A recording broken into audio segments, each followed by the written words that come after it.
Maliens assalamu alaikum ambe aw be fo ka be wala nyman don wakati na Mali kono ani Mali ko ka mogo be ko o sogolendo ouverture media plateforme bela anga chaîne YouTube page Facebook fo ka tabla Instagram siraw ani WhatsApp siraw la ambe foli la se aw be kilingilena man wakati na mogo be ko o be kan lay jien fanta ani nani fe ambe foli la se awma ambe anga karamogo la kawfo anga dugutigi la kaw fo ka tabla la tigula ani ga fara famaw ka anga foli bibla aw be kilingilena an bɛ bi tarata dunya la mekalo tile 11 o ye bi san 2021 ni waati na Mali fantan naani fɛ mu bɛɛ minɛ an ye duwawu mun kɛ an yɛrɛbakun ye ani jamana ye ala k'a bɛɛ kelen kelenna minɛ ni waati na Maliens an bɛ fan jumɛn an filɛ ni Gabriel Touré de kɔnɔ Gabriel Touré ni i ye ale fɔ ka ban ale bi Bamako nimayɔrɔ la Gabriel Touré ale ye an ka Mali dɔgɔtɔrɔso belebeleba ye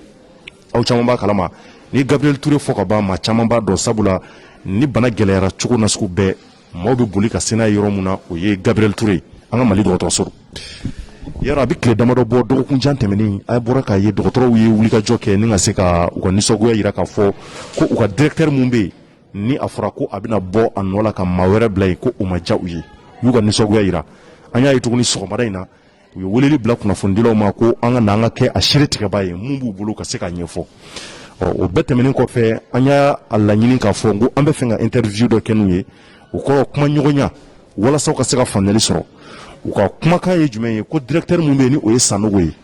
o de ye Gabriel Touré directeur kura ye a bɛ kalo 8 bɔ a bɛ directeuriya la ko o tɛ taa a tɛ taa ka da kun jumɛn kan mun de la u tɛ fɛ a ka taa olu jigi da bɛ kun jumɛn de kan pourquoi Gabriel Touré dɔgɔtɔrɔ ka wuli an k'a ye nin ka k'a siɲɛ fɔlɔ ye ne yɛrɛ ko ne tɛ waati wɛrɛ dɔn ne ko ne bolo nin y'a siɲɛ fɔlɔ ye ne k'a ye dɔgɔtɔrɔ ka wuli Gabriel Touré dɔgɔtɔrɔ k'a fɔ ko directeur bɛ yen k'a tɛ taa o ye ne dabali ban kosɛbɛ maa caman b'i yɛrɛ ɲininka fɛn caman na tari Sanogo kɛmɛ ka nafolo de d'u ma wa tari Sanogo kɛmɛ ka jɔyɔrɔ ko de layidi taw ye wa mun de kɛlen don aw ni ne an bɛna bɔ o de kalama nin waati ni kunkurunin na interview kɔnɔ an filɛ nin Gabriel Touré yɛrɛ de kɔnɔna na pour que ka se ka kunnafoni bɛɛ sɔrɔ l'information à la source donc Maliens an b'a ɲini aw fɛ a bɛɛ ka partager Gabriel Touré dekun ye mun ye a bɛna bɔ a kalama u ka laɲini ye mun ye a bɛna bɔ a kalama interview kɔnɔ donc an b'a ɲini Maliens bɛɛ fɛ Maliens bɛɛ k'a ta Kayi fo Kidali bɛɛ ka partager walasa a bɛ se ka kumakan ninnu faamuya u ka nisɔngoya ye mun ye u ka laɲini ye mun ye an b'an ɲɛsin docteur fɔlɔ ma an balima docteur de sigilen filɛ nin ye an bɛna kuma tɛnkɛ u caman na walasa u ka se ka fɛn caman fɔ an ye an b'a daminɛ Wage la an bɛ fɛ i k'i présenter i tɔgɔ n'i jamu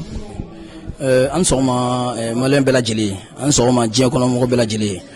ne y'a balimakɛ Mokhtar Wage ye donc ni assistant médical ye hôpital Gabriel Touré la yan ni suivant de service ye n bɛ pédiatrie la donc ni o suivant de service ye alors n'i y'a ye an bɛ yan bi alhamdulillah a b'a kalama a bɛ tile damadɔ bɔ an bɛ wulikajɔ la donc Gabriel Touré kɔnɔna la yan faut que Maliens k'a faamu bi Gabriel Touré dɔgɔtɔrɔso bi ma bila diɲɛ kɔnɔ bi ma bila a ka wulikajɔw ɲɛsinnen don kɛnɛya taabolo de ma ka mɔgɔw bɛ furakɛ ka ban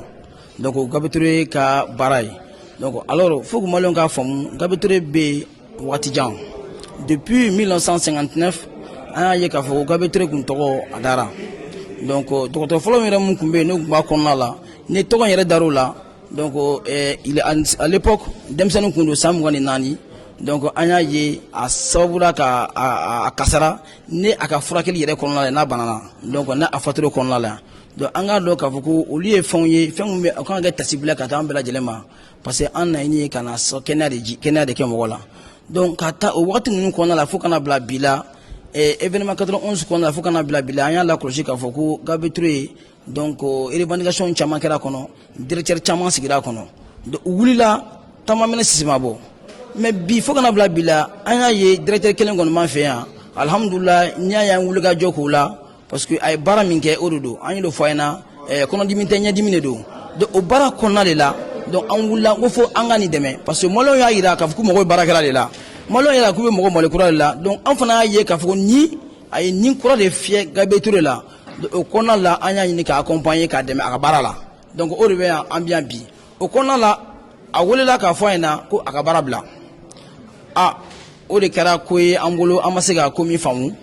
a kan ka tɛmɛ taasira min kan a ma kɛ a tɛmɛ a taasira la cogo di voilà cogo di mais que déjà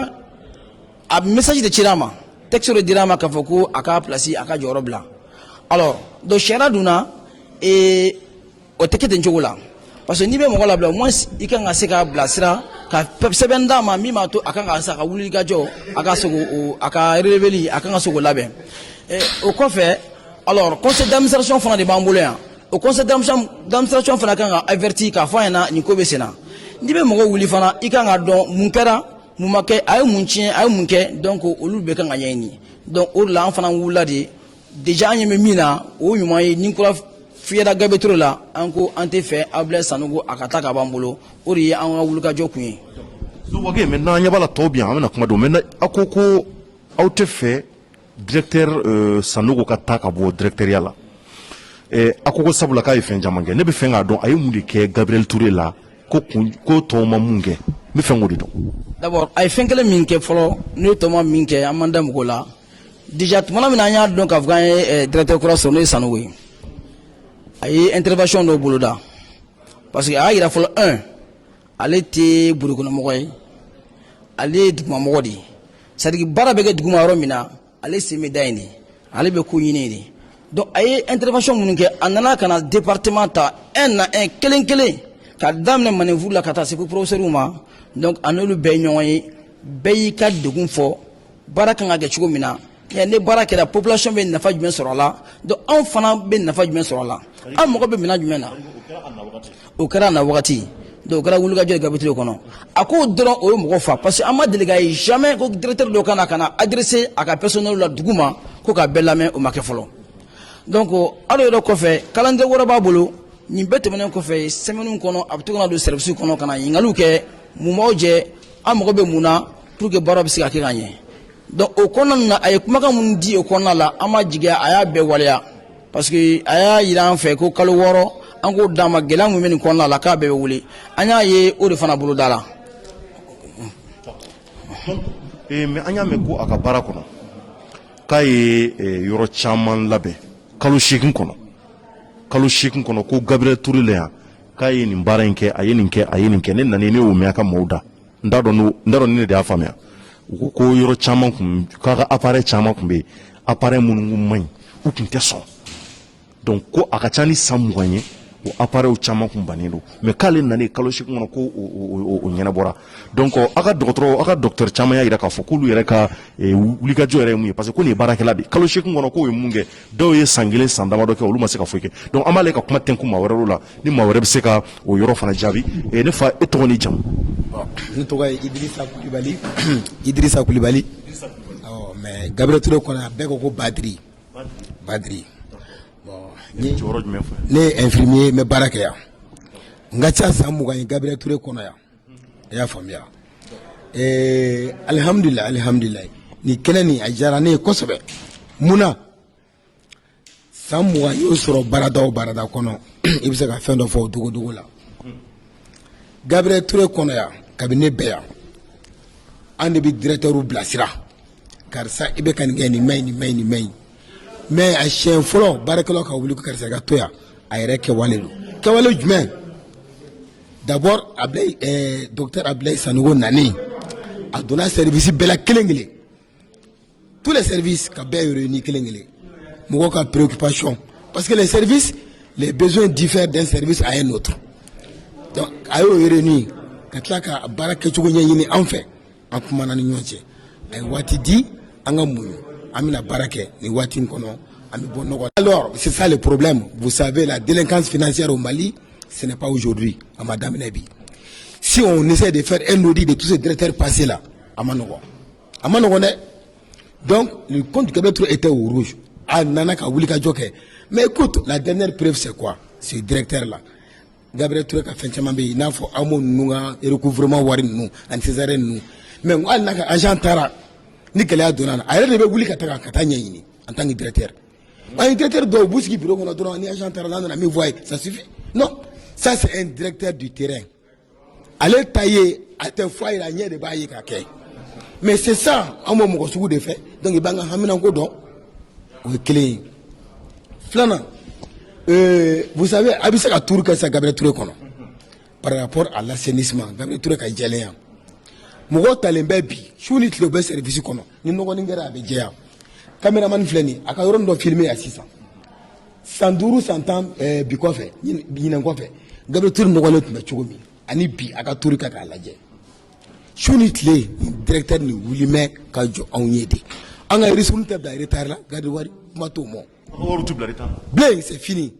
aw ka saraw nana o kuma o b'a yira fɔlɔ aw ka sara kun bɛ bila retard trop a tun bɛ bila retard la an ka wulikajɔ caman de kun y'o ye o et puis i ma question posé kun n'i bɛna n da dɔ la k'i jaabi o ye grève min bɛ ka kɛ sa Gabriel Touré kɔnɔ n'u bɛ ka kɛ sababu ka directeur in tɔgɔ tiɲɛ n b'o de f'i ɲɛna je te précise an bɛ wulikajɔ min na grève min kɛra an n'an tilala la sisan est-ce que b'a dɔn grève nɔ ye mɔgɔ yɔrɔ min ye b'a dɔn grève nɔ ye ministre de la santé et le ministre des finances grève nɔ bolo n'o tɛ directeur in tɛ dɛ cogo di ta cogo jumɛn mais cogo min na mais directeur filɛ nin ye an ka budget tigɛra a ka budget tigɛra k'a tigɛ ka se fo hakɛ dɔ ma ka budget tigɛ fo k'a fili dingɛ kɔnɔ mais malgré ça cɛ bɛ k'i débrouiller donc fɛn dɔw bɛ yen nɔ il y a certaines décisions que lui il peut pas prendre voilà donc au problème de nana kɛ ka don syndicat fɛ syndicat ka wuli ka grève décréter bon je n'interviens pas ici sur ce plateau en tant que syndicaliste sinon je suis du bureau syndical hein y'a faamuya mais tous c'est-à-dire anw kɔni bɛ wuli ka jɔ min na sisan anw ta tɛ k'a fɔ de ko Sanogo yɛrɛ tête c'est pas ça de Sanogo directeur général a na waati ni sisan cɛ a ye kɛwale minnu kɛ a y'an bɔ dingɛ kɔnɔ ka se yɔrɔ min mais il faut voir un compte au rouge bi bɛna wari bɛɛ a tɛ juru ta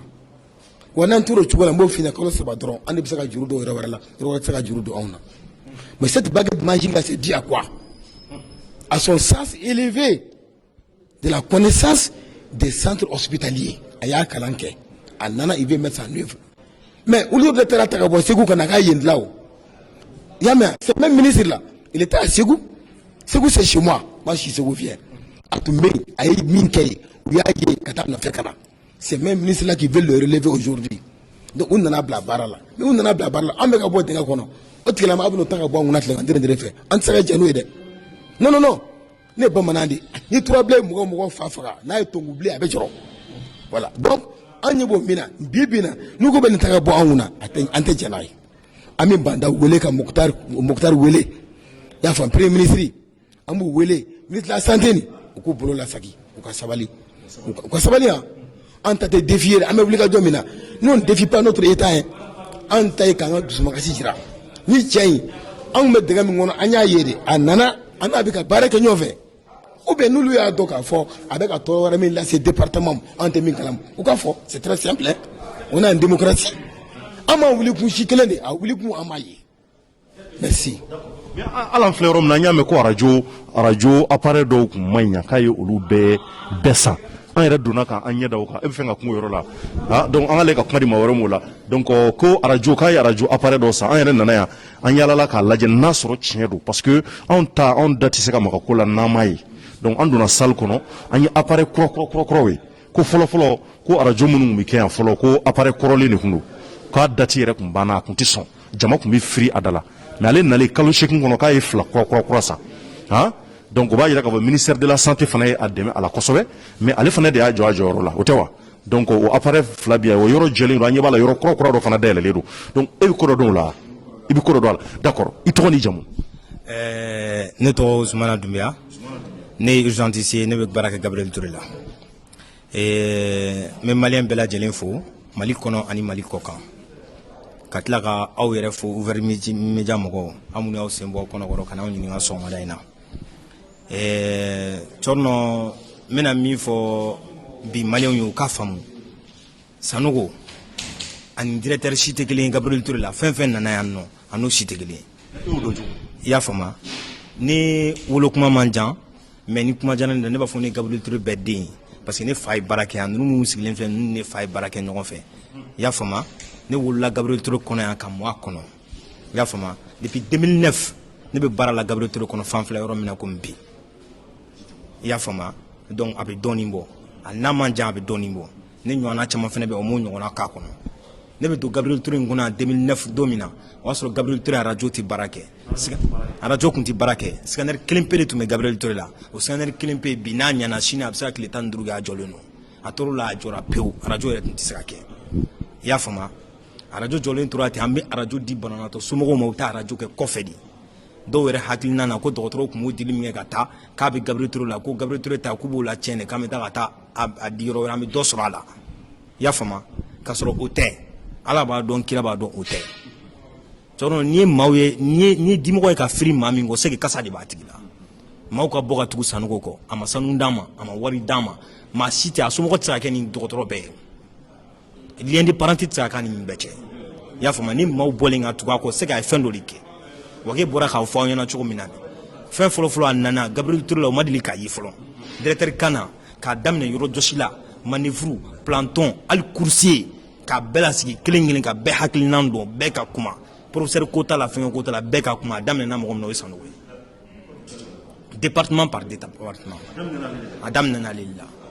mɔgɔw ye laɲini min kɛ a ko an ka n'Ala sɔnna ma inchallah n bɛ kalo 6 d'aw ma ni ne bɛ baara kɛ n'a bɛ se ka ɲɛ n'a tɛ se ka ɲɛ n'a tɛ se ka ɲɛ fana o don ni n b'a dɔn n tɛ se ka kɛ n bɛ n ka démission d'aw ma n bɛ taa a Sanogo ye nin da fɔ yan ni maaw t'a fɔ ne b'a fɔ a nana kalo 2 a ye nin radio jɔ kalo 2 o y'a sɔrɔ radio in jɔlen don pewu scanner 2 de b'a kɔnɔ bi 60 barrettes ani 16 barrettes o de b'a kɔnɔ bi donc a bɛ baara kɛ bi maliyɛnw kɛmɛ ka yɔrɔ fa an ɲɛ bɛ mɔgɔ yɛrɛ kila ka yɔrɔ fa nin bɛɛ na mɛ radio la fɔlɔ jama tun tɛ kɛ yan fɔlɔ la jama foyi tun tɛ kɛ yan a kun man ɲi radio in n'i yɛrɛ kun y'a i b'a fɔ ko ɲamanbɔnyɔrɔ mais bi 60 barrettes ani 16 barrettes de b'a kɔnɔ scanner 2 a tun bɛna IRM fana k'a kɔnɔ espace de m'a bɔ a ma se ka IRM kɛ mais a ye LED ta a b'a k'a kɔnɔ hali n'a bɛ dɔ fara nin kan a bɛ service dɔ pousser ka taa ou bien k'a jɔ sanfɛ a b'a kɛ radio bɛ k'a kɔnɔ radio salle 2 de b'a kɔnɔ échographie 3 bɛ yan depuis Ala ye Gabriel Touré da mammographie ma deli ka kɛ o ye examen dɔ de ko mammographie i y'a faamu o ma deli ka kɛ yan ni nana n'o ye i tɛ se ka kɛ dɔgɔtɔrɔ ye k'a kɛ gynécologue ye k'i bɛ se k'i en passer o mammographie in na a bɛ gynécologue ka baara kɔnɔ o tun tɛ Gabriel Touré la or que département gynéco bɛ Gabriel Touré la i y'a faamu a nana n'o ye yan kelen filanan service de réanimation min bɛ yan nɔ ni samiya tun sera cɔrɔnɔ samiya yɛrɛ ka bɔ a la ji de tun bɛ tɔnti a kɔnɔ ɲɛgɛn minnu bɛ sanfɛ olu ji de tun bɛ tɔnti banabaatɔ dalen kan banabaatɔ dalen to o ɲɛgɛn ji tun bɛ tɔnni kan u kan an y'a réclamer ka dɛsɛ directeur joli tɛmɛna u taara lajɛ u ma se ka foyi bɔ a la Sanogo nana a y'o ci a bɛ k'o yɛrɛ jɔ bi a bɛ k'o yɛrɛ jɔ Mali la ni ye réanimation ta Mali mun bɛ bɛn ni Gabriel Touré kɛra réanimation sabanan ye an b'an yɛrɛ faga parce que projet réanimation li min b'o kɔnɔ o man ca ni Gabriel Touré ta ye Gabriel Touré réanimation n'a ka dɔgɔ li 8 de b'a kɔnɔ mais projet ta t'o bɔ bon Mali bɛɛ dɔgɔtɔrɔso dun tɛ projet ni Gabriel Touré kan donc o b'a yira Gabriel Touré réanimation de ka bon ni réanimation bɛɛ Mali la mais Sanogo ye lɛdu ta ko réanimation dama gɛn parce que ni banabaatɔ opéré la bloc kɔnɔ a kan ka na da réanimation de kɔnɔ k'a la réveiller i y'a faamu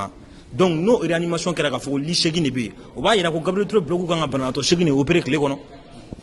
donc opération dun tɛ se ka dan tile kɔnɔ mɔgɔ 8 ma mɔgɔ minnu dalen bɛ yen nɔ n'u bɛ ka opération ma kɔnɔ n'a bɛ fɔ olu ma ko programmation olu bɛ opéré o ye diɲɛ don o don ye mais o ni urgence tɛ kelen dɔw bɛ se ka accident kɛ urgemment u bɛ na donc olu bɛ opéré o n'olu fana tɛ kelen i y'a faamu urgence a ye taa ka taa lajɛ bi a bloc kun jɔlen don bloc 2 de bɛ urgence kɔnɔ mais a bloc 2 bɛɛ kun jɔlen c'était des blocs opérationnels ni maladie nana dɔrɔn urgemment n'a kan ka opéré n'a ka vie bɛ danger la an ka opéré immédiatement o bloc kun jɔlen don directeur bɛ k'o bloc dilan bientôt fin prêt ni une semaine kun tɛ semaine prochaine a kun bɛ ouverture bɛ kɛ a tila ka na ni échographie d'urgence ye Gabriel Touré urgence kɔnɔna na a salle bɛ yen a ye nin bɛɛ kɛ kalo 8 kɔnɔ a ye nin bɛɛ kɛ kalo 8 kɔnɔ ale sera k'o bɛɛ kɛ cogo di kalo 8 mɔgɔ tɔw minnu ma se ka mun kɛ san kelen bon Ala de b'o dɔn baarakɛla de don maanifin tɛ foyi ye f'i kɛwale kumakan tɛ hadamaden yɛrɛ yira dan ye tile 3 n'a tɛmɛn'o kan a bɛ kɛ dakan de Sanogo ta y'a dakan de i y'a faamu échographie bɛ urgence kɔnɔ ni banabaatɔ nana n'a ye accident kɛ n'anw sigala a la ko fɛn dɔ b'a kɔnɔbara la anw bɛ se ka coup de sonne k'a la k'a lajɛ an ɲɛ na hali n'anw tɛ échographie se an bɛ se k'a dɔn sigana bɛ nin yɔrɔ in na an bɛ se k'o kɛ bi Gabriel Touré la dusukun radio n'o bɛ f'o ma ko ECG o bɛ urgence kɔnɔ bi a ma se urgence banabaatɔ ka ta k'a bɛ t'o kɛ yɔrɔ wɛrɛ radio bɛ urgence kɔnɔ radio yɛrɛ ni radio in filɛ cogo min na ni ɲɔgɔnna bɛ urgence yɛrɛ fana kɔnɔ a ɲɔgɔnna bɛ c'est opérationnel aussi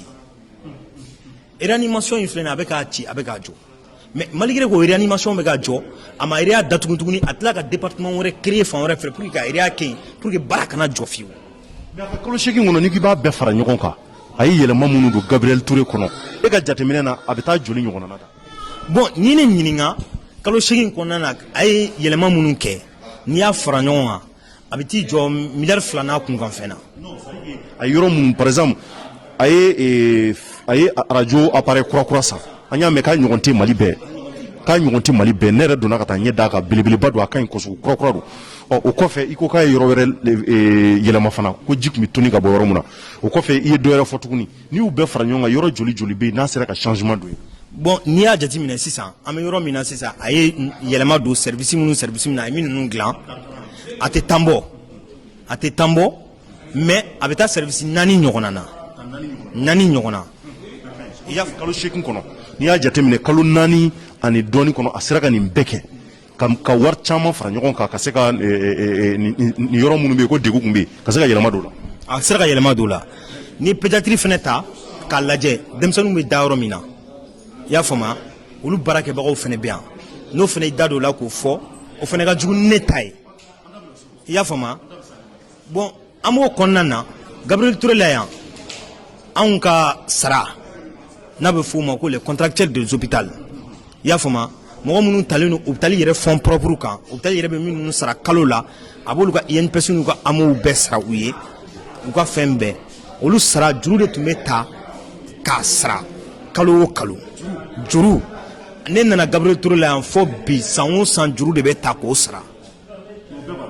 prime tɛ sɔrɔ ni kɛlɛ ma kɛ ressource tɛ sɔrɔ ni kɛlɛ ma kɛ or que an ka charte la prime bɛ di ani ressource bɛ di les 5 prime bɛ di les 10 san'o nana a ye laidu ta baarakɛlaw ye a y'a kɛ juru min tun bɛ yen baarako la baaraɲɔgɔnw ka juru a y'a bɛɛ sara ka tila ka fɛn bɛɛ bila règle la bi Gabriel Touré mɔgɔ tɛ yen à partir du 20 au plus tard 25 o b'a sɔrɔ i ka salaire b'i ka compte kɔnɔ o tɛ yen ressource bɛ di les 5 piles u bɛ ressource di les 10 u bɛ prime de garde di wa fɛn kelen tun bɛ Gabriel Touré la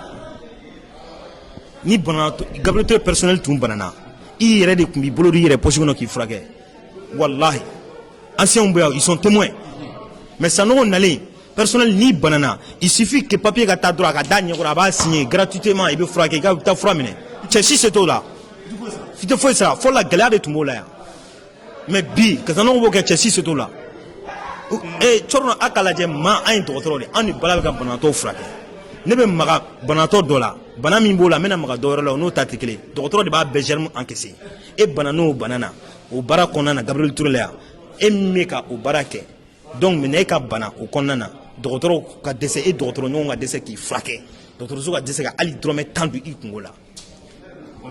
o yɔrɔ ka gɛlɛn. e bɛ ka nin mun fɔ a ka ca ni e ko 4 ye nin ka ca ni 4 est ce que nin ma ca ni 10 yɛrɛ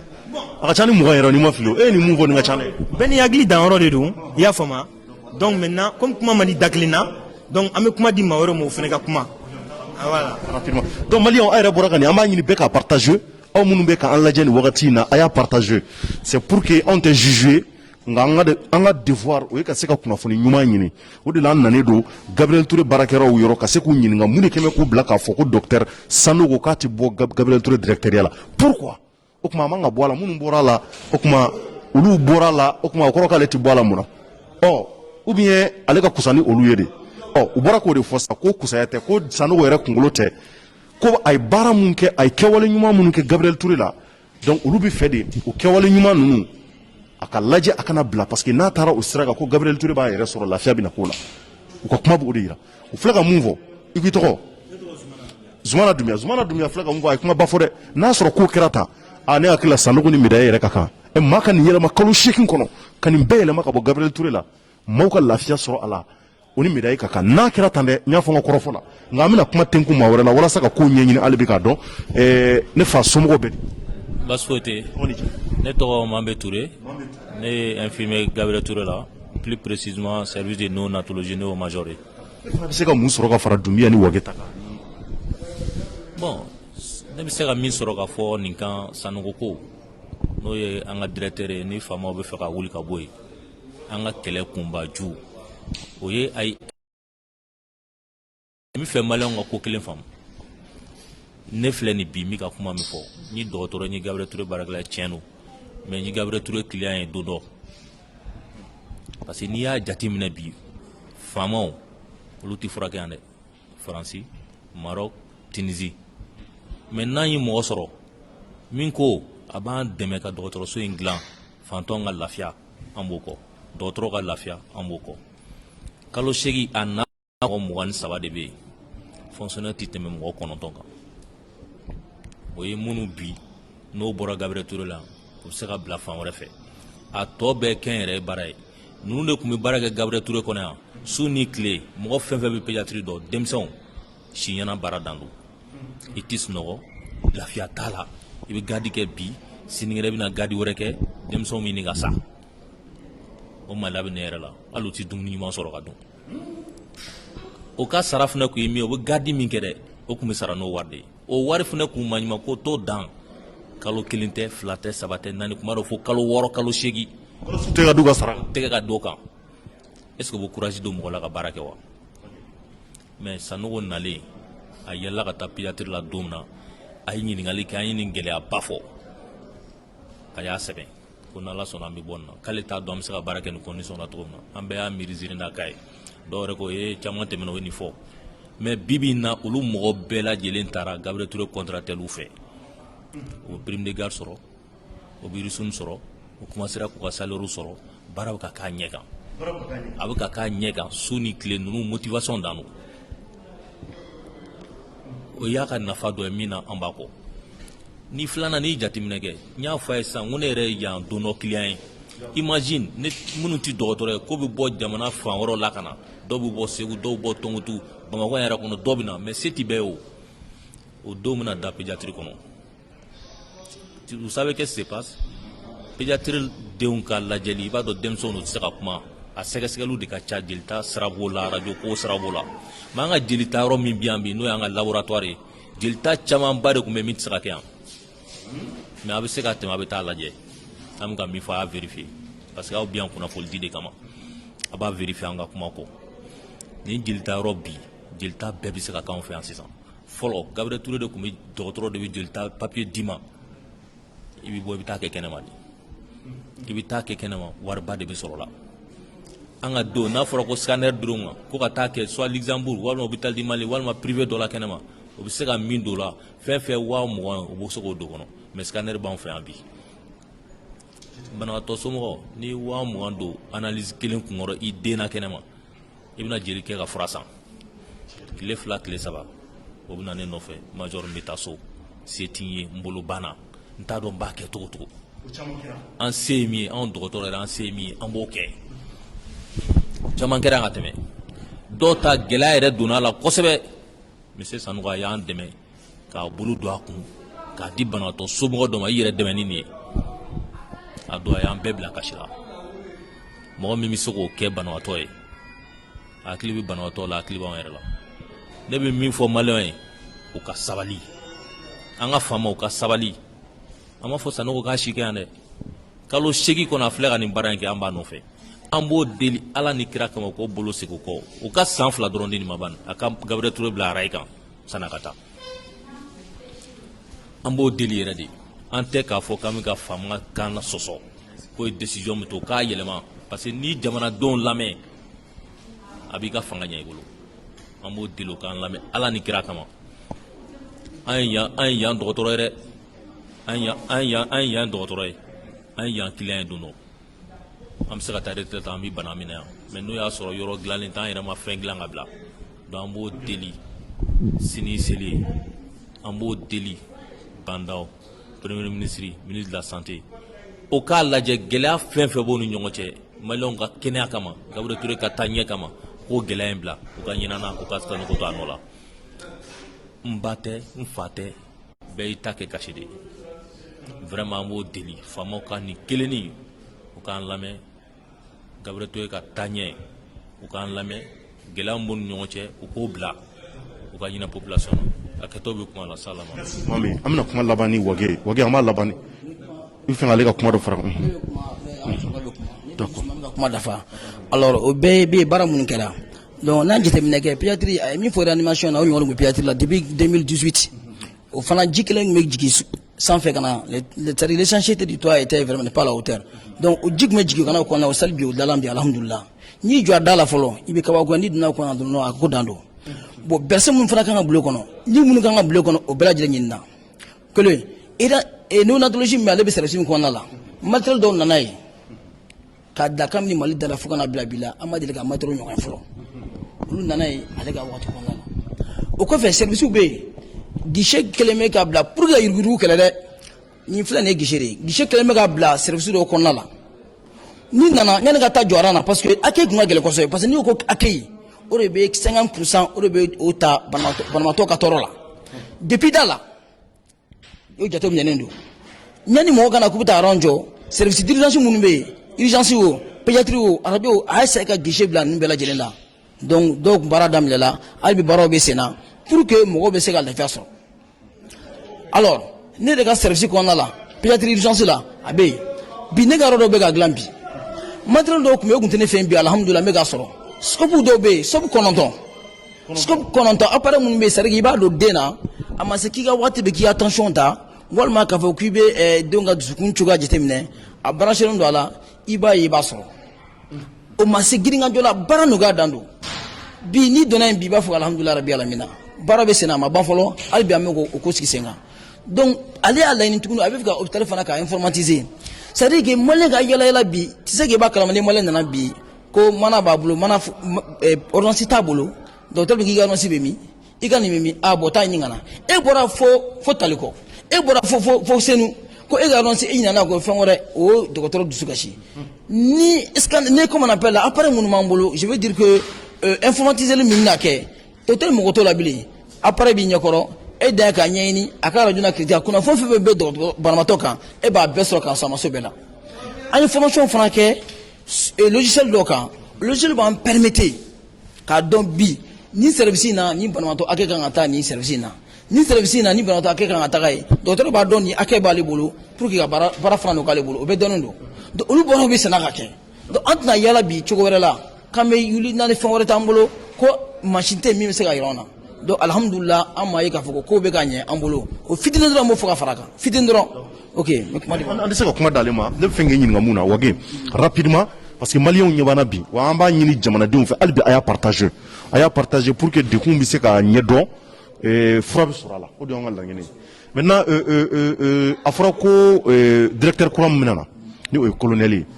mais est ce que aw ye ɲɛɲini k'o la a bɛ se ka kɛ n'o fana nana est ce que o fana tɛna yɛlɛma wɛrɛ don Sanogo ye mun kɛ ka tɛmɛ e bolo. bon ne bolo n ka cɛkɔrɔba. parce que en réalité mɔgɔ t'o dɔn a bɛ se ka kɛ directeur kura mun natɔ don ni o ye colonel ye maa t'a dɔn dɛ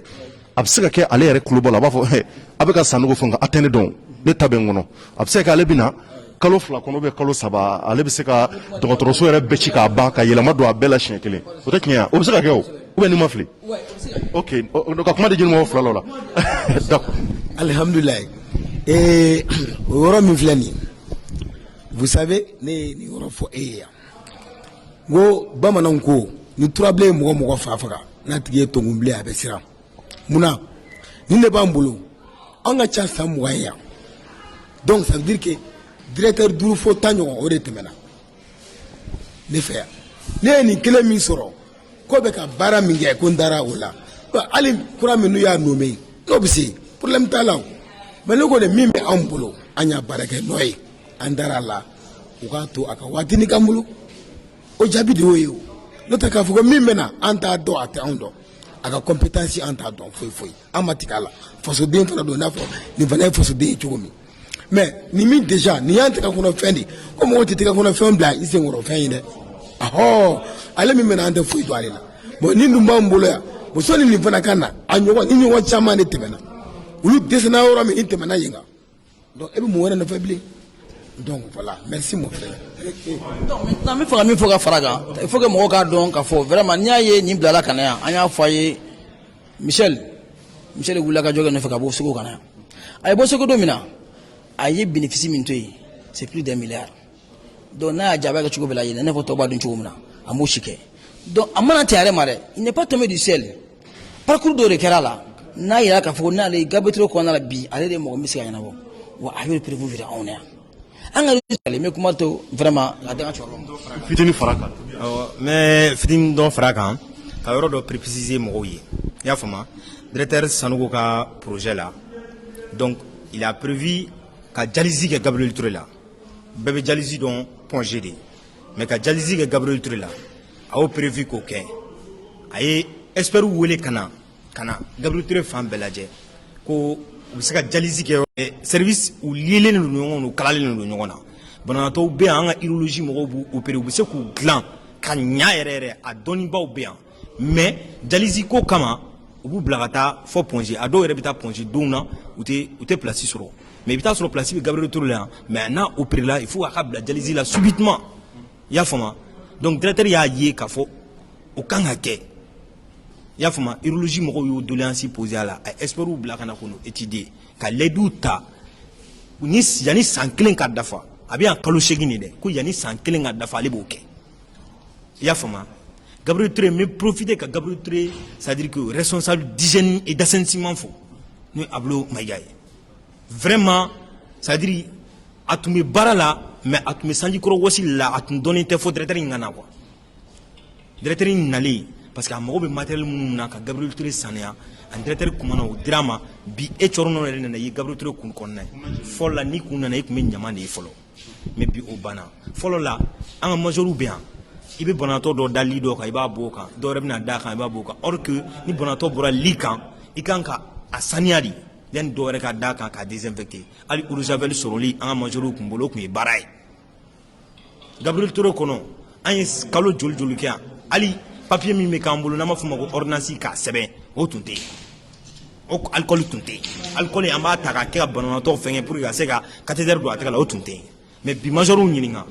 i mago jɔra la i y'a demande clin d'œil de don a bɛ na i y'a faamu wa an bɛ kɔrɔfɔ sen fa fana ma e tɔgɔ ni jamu ne tɔgɔ ye Jean André Touré ne ye technicien de surface ka représentant u ka président ne ne n bɛ kuma Gabriel Touré kan k'a sababu kɛ n'i ye tasuma ye bugurɔ i sigiɲɔgɔn ka bugurɔ a bɛ jɛ a bɛ tasuma in fa n'aw jɛra ka tasuma in fa a ka ca Ala fɛ se tɛ k'i ka bugu mɔ ne bɛ fɔlɔ ka min fɔ fɔlɔ n bɛ population fo ni n bɔr'o la u k'a faamu an bɛ kɛlɛ min na an tɛ kɛlɛ la ko kɛlɛ ka d'an ye komi d'habitude u b'an ye an bɛ bɔ ko directeur ka bɔ an bɛ grève kɛ mais ze in ta t'o ye ze in ta ye min ye an bɛ qualité ko de la o qualité ye jumɛn ye n'o ye sanogo ye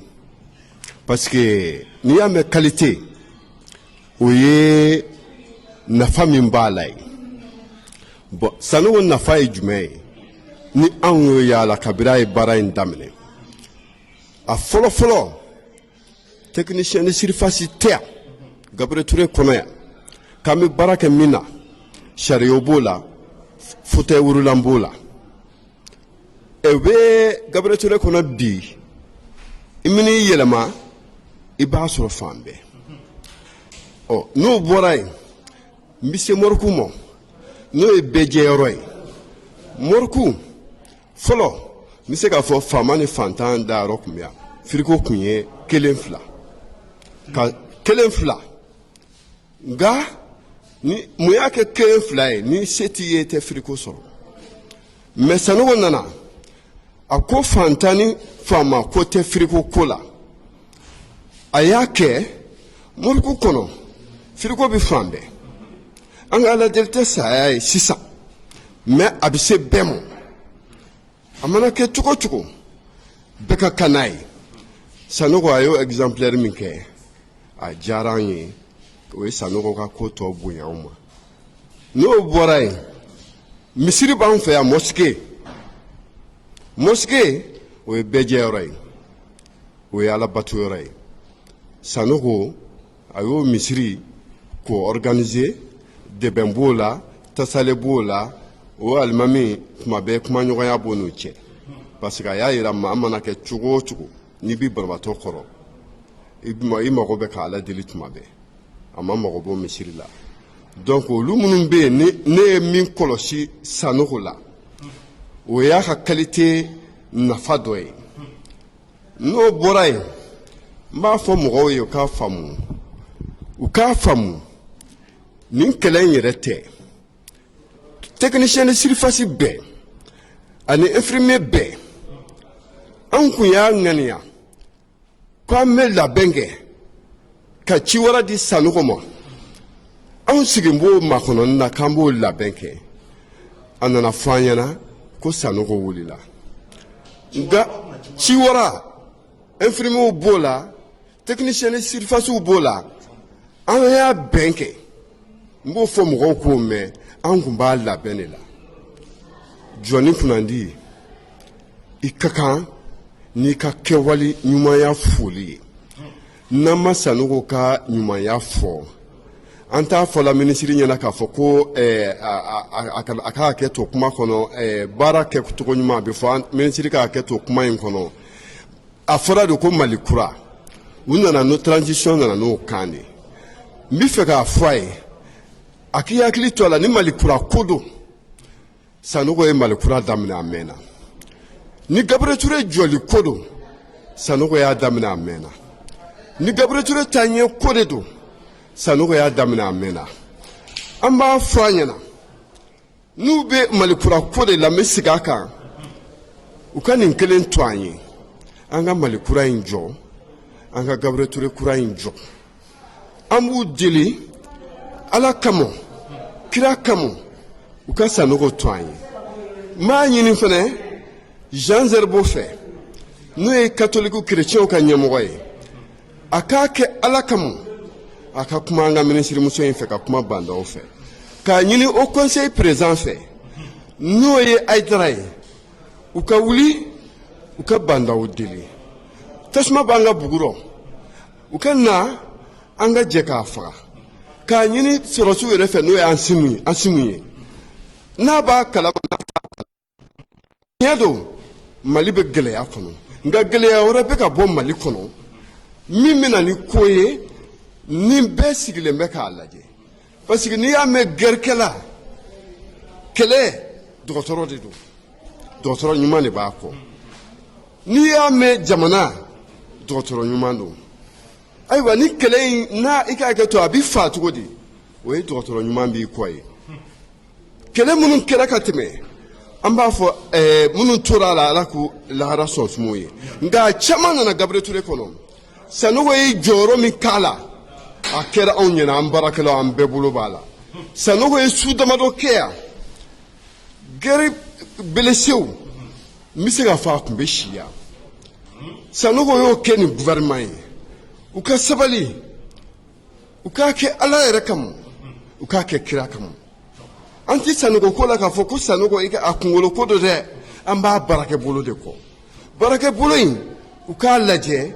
u k'a to an k'an ka ci wɛrɛ d'a ma an b'u deli u k'a lasigi ci wɛrɛ min b'an bolo an k'a d'a ma an b'u deli Ala kama kira kama ci wɛrɛ in u k'a to an k'a d'a ma u k'a kɛ Ala ye u k'a to an k'a d'a ma an b'u deli Ala kama kira kama maliyɛn bɛɛ a k'a lajɛ fɛn min b'an ka bugu kɔnɔ a k'a lajɛ tasuma b'an ka bugu rɔ maliyɛn a ye ɲɛ ma an ka fara ɲɔgɔn kan an ka ne bɛ yan ɲinan y'a san 38 ye Gabriel Touré kɔnɔ san 38 awɔ hali ni ma kɛ maakɔrɔ ye n ka surun a la bi n'i y'a ye n bɛ Sanogo tanu a tɛ komi i n'a fɔ a ka fisa ni tɔw ye dɛ ani tɔw baarakɛbolo de tɛ kelen ye awɔ ani a ka faamuyali cogo ni tɔw ka faamuyali cogo de tɛ kelen ye Sanogo nana i b'a fɔ a bɛ Gabriel Touré mɔgɔw kɔnɔ de kan i b'a fɔ a b'an kɔnɔ de kan a b'an kɔnɔ kan cogo di o kɔrɔ ye a nana sɔrɔ hamina min b'an na n'o ye Gabriel Touré taaɲɛ ye taaɲɛ ye jumɛn ye an tun m'a faamu mais an y'a faamu Sanogo tile de la n'o ye sigikafɔ ni taabolo ɲuman ye an y'a faamu Sanogo tile de la an y'a faamu bi an y'a faamu sini wa an b'i fɛ hali sini an n'a ka jɛ ka baara kɛ ɲɔgɔn fɛ ayiwa a tɛ komi Sanogo an b'a fɔ an bɛ segin a ka kuma in kan kɛrɛnkɛrɛnnenya la dugukɔnɔmɔgɔw k'a faamuya n'i y'a ye an bɛ Sanogo ko kasi la ni Sanogo taara Gabriel Touré bɛna a kɛ cogo di su taara ka min to yen a kɔ a b'o de dɔn min b'a ɲɛ a t'o dɔn Gabriel Touré mɔgɔw b'u bolo de kan a tɛ komi min bɛna ale a man d'an ye o tɛ mais su taara ka min to a kɔ a b'o de dɔn mais min b'a ɲɛ n'i y'a ye an ko n k'a t'o dɔn k'a sababu kɛ min bɛna an m'a fɔ a man ɲi an t'a baara kɛcogo dɔn nka min b'an bolo an b'o de dɔn a kɛ to bɛ na awɔ nin ye ne ka dɔnko ye n bɛ min dɔn maliyɛn bɛɛ ka hakɛ to ni n filila kuma na bɛɛ ka hakɛ to ne tɔgɔ ye Jean André Towe ne bɛ jɔyɔrɔ min fa o ye technicien de surface u bɛɛ ka président de ne ye ne b'o jɔyɔrɔ de fa yan Jean André Towe awɔ Jean André Towe awɔ o ye ne ka jɔyɔrɔ ye awɔ merci directeur rapidement parce que tamba tambulu et il faut que malien ka famu directeur in te bureau kono directeur ne urgentiste ne be barake wa ke yɛrɛ tɛmɛna urgence fɛ nu bɛɛ kelen na tɛmɛna urgence fɛ an une nouvelle génération urgence la ninnu ka espoir b'an kan i y'a faamu n'an filila u b'an bɔ filila mais directeur ka belebeleba directeur tɛ tile don ka bɔ n'a m'i jɔ urgence la k'anw lajɛ directeur ka kun ka dɔgɔ Gabriel Touré la min b'o kɛ kelen i y'a faamu wagati ni wagati a b'a ye k'a fɔ ko camion bɛ bin ou kariw bɛ bin siraw la n'olu kɛra hali n'a sɔrɔ directeur b'a ka so de a bɛ na Gabriel Touré la a bɛ bulusi to a kan an n'a bɛ baara kɛ ɲɔgɔn fɛ urgence kɔnɔ directeur ma deli k'o kɛ Gabriel Touré la yan directeur ma deli k'o kɛ yan wage ils sont témoins citerne explosera ba kɔfɛ don min na an directeur y'a baara kɛ yan a bɛ bulusi to a kan hali ni consultation externe na ni jama cayara directeur bɛ bulusi to a kan a bɛ jigin ka na ale ko directeur tɛ biri kɔnɔ ale ye dɔgɔtɔrɔ de bien avant k'a ka kɛ directeur ye dɔgɔtɔrɔ de don a ye gestion hospitalière de kalan a tilalen faculté de médecine na a taara spécialisé ka kɛ gestion hospitalière de ye mais o y'a sɔrɔ a ye médecine générale kɛ o notion bɛ yen a bɛ jigin ka na mɔgɔw épaulé baara la hali n'a taara wake ninnu sɔrɔ baara la peut-être ko n'a gannen don directeur yɛrɛ bɛ baara kɛ donc maintenant an b'a kuncɛ ni wage maliyɛnw a bɔra ka kɔrɔfɔ mɛn donc an b'a ɲini an ka cameraman ka na ɲɛfɛ dɔɔni pour que a ka se k'an ta ka ɲɛ donc a bɔra ka kɔrɔfɔw lamɛn nin ye dɔgɔtɔrɔ Gabriel Touré docteur ka kuma ye vraiment témoignage tɛ tɛmɛ nin kan u ye kuma min fɔ a tɛ tɛmɛ nin kan surtout a yɛrɛ bɔra ka an fa ka kɔrɔfɔ mɛn ni o ye monsieur Toye san 30 ani san 8 38 ans ale bɛ Gabriel Touré la yan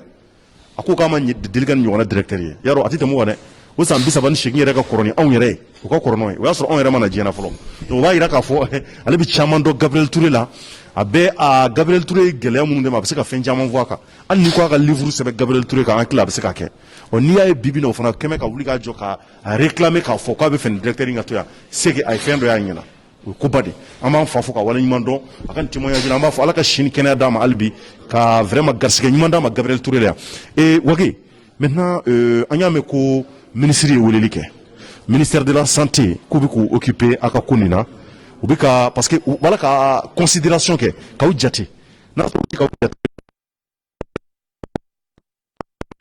la réconciliation o ye le colonel Ismaël Wage an ka foli bɛ se a n'a ka baarakɛyɔrɔ maa bɛɛ ma k'u waleɲuman dɔn an b'u bɛɛ fo k'u waleɲuman dɔn donc k'olu fana bɛ ka aw considérer ko in na an b'u bɛɛ fo yan donc an nana ye o ye koba de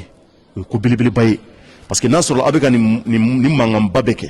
maa si ka sira tɛ ka k'aw la ministre tɛ ka wele faama tɛ ka wele autorité tɛ ka wele a laban yɛrɛ bɛ jɔ o a b'a fɔ donc o b'a yira an bɛ ka nin kɛ u bɛ ka kɛ i b'a fɔ foyi tɛ quoi mais le fait k'u bɛ ka aw wele u bɛ ka ko taabolo ye o fana ye ko ɲuman ye mun b'aw bolo la ka fɔ. alors an bɛ hali bi an ka bɛɛ lajɛlen fo Ouverture Media mɔgɔ an b'a bɛɛ lajɛlen fo an bɛ population bɛɛ lajɛlen fo alors an ka wulikajɔ ninnu kɔnɔna la donc an y'a dɔn faamaw bɛ yen u bɛ k'an lamɛn donc an ministre de tutelle yɛrɛ n'o ye ministre de la santé ye donc a bɔra ko kalama a y'a lamɛn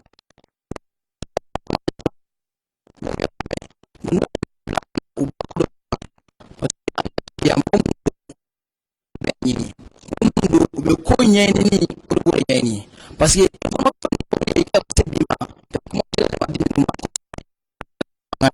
donc mun nana nin ye u y'a ye ko a kuma fɔra contrôle la bi donc hali bi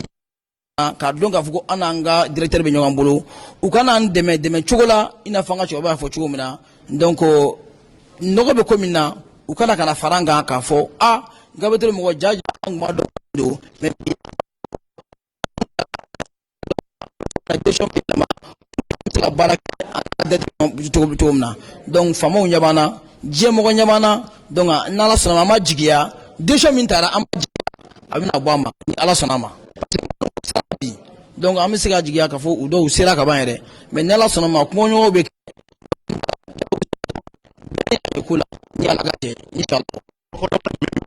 tɔgɔ la Gabriel Touré la alors n bɛ dɔgɔtɔrɔ bɛɛ lajɛlen fo ka daminɛ technicien sifarisiw la ka daminɛ yɔrɔ dɔsilaw la ka taa se fo an ka professeur bɛɛ lajɛlen ma u bɛɛ lajɛlen bɔra diɲɛ don o don kan min n'an ye kɛlɛ daminɛ fo sisan u bɛɛ lajɛlen bɔlen don donc an b'a fɔ hali bi an ka wuli hali bi an ka se ka an ka hakɛ n'an bɛ ka ɲini an ka se k'a sɔrɔ nin tɛ an ka nin sigikafɔ ye an bɛ wulikajɔ min kɛ nin t'a bannen ye dɛ hali bi ko an bɛ wɛrɛ bɛ da parce que a bɛ baara dɔgɔtɔrɔw kɔnɔ ko an ka wuli k'an kana sigi donc an fana de bɛ wuli de minɛ k'a fɔ ko nin ko in an b'a kan fini bɔ fo nɛrɛ bɔ ni ala sɔnna ma faamaw bɛna faamu ka n'an dɛmɛ k'an bilasira n bɛ dɔgɔtɔrɔ bɛɛ lajɛlen fo n bɛ population bɛɛ lajɛlen fo donc olu fana bɛ k'an dɛmɛ fɛn caman na an b'an ka Sénégal ɲɛmɔgɔ dɔ fana bɛ yen n'o le comité Sénégal la direction générale de la santé olu yɛrɛ lettre de soutien d'an ma k'u bɛ k'an dɛmɛ donc an b'a ɲini olu bɛ k'an dɛmɛ donc